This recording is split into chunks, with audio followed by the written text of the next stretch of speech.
தமிழுக்கு நிகர் தமிழே, தமிழனுக்கு நிகர் எவரே. 2 அடியில் நம்மால் எதுவும் செய்ய இயலாது என்று எண்ணும் மனிதனிடத்தில் 2 அடி குரலில் எதையும் நம்மால் செய்ய முடியும் என நம்பிக்கையை ஊக்குவித்தது திருக்குறள். வணக்கம் ஐயா. வணக்கம். இன்னைக்கான குறள் என்னங்க ஐயா?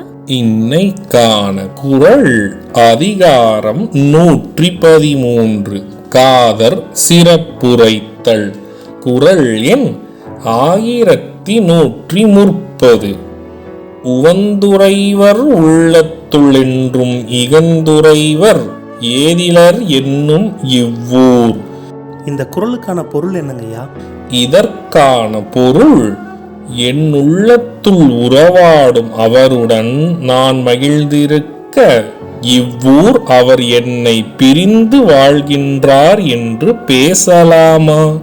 இதுக்கு ஒரு சின்ன உதாரணம் சொல்றீங்களா?